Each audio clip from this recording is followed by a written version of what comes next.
একসময় শুধুই স্থানীয় সবজি হিসেবে পরিচিত ছিল জয়পুরহাটের কচুরলতি। এখন যা পেয়েছে জেলার ব্র্যান্ডিং, মিলেছে জিআই পণ্যের স্বীকৃতি।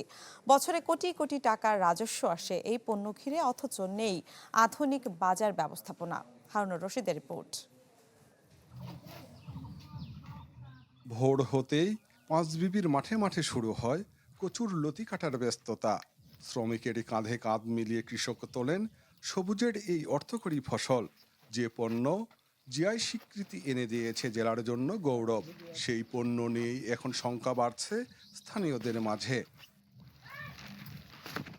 বিদেশ সহ দেশের বিভিন্ন জেলায় যাচ্ছে পাঁচবিবির কচুরলতি।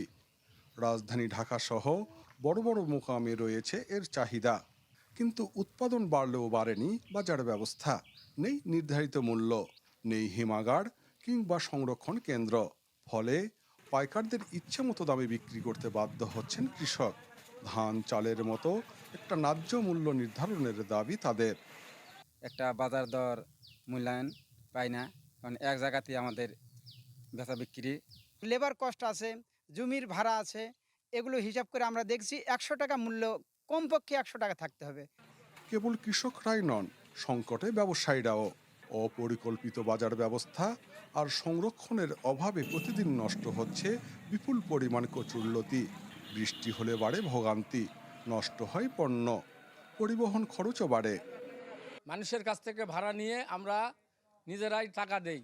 আমরা দূর থেকে আসি, থাকার কোনো ব্যবস্থা থাকলে আমাদের অনেক ভালো হতো। কোটি কোটি টাকার কারবার হয়ে থাকে, কিন্তু সেই হিসাবে আমরা ব্যবসায়িকেরা কোনো উপকৃত পাই না। এটি কিন্তু সরকারের একটু লোন পৃষ্ঠপোষকতা দিয়ে কৃষকদেরকে সহায়তা করা দরকার, হাটের জায়গাটি সম্প্রসারণ করা দরকার। কৃষকদের স্বার্থ রক্ষা, বাজার নিয়ন্ত্রণ ও সংরক্ষণ ব্যবস্থার গুরুত্ব উঠে আসে কৃষি বিভাগের কর্মকর্তাদের বক্তব্যেও। যদি সরকারিভাবে ব্যবস্থাপনার মাধ্যমে একটি জায়গা দেওয়া হয় এবং একটি শেড নির্মাণ করে দেওয়া হয়, সেই সাথে প্রসেসিং ইউনিট করা হয়, তাহলে আমাদের এই লতিরাজ কচুটি যেমন দেশের চাহিদা মেটাচ্ছে, সেই হিসাবে আরও মানে প্রক্রিয়াগতভাবে সঠিক করে এটা আমরা বিদেশে রপ্তানি করতে পারবো এবং আমাদের সুনামটা আরও উত্তরোত্তর বৃদ্ধি হবে। সুষ্ঠু ব্যবস্থাপনার মাধ্যমে কেবল কচুরলতি থেকে আসতে পারে বছরে অন্তত 10 কোটি টাকার বাণিজ্য।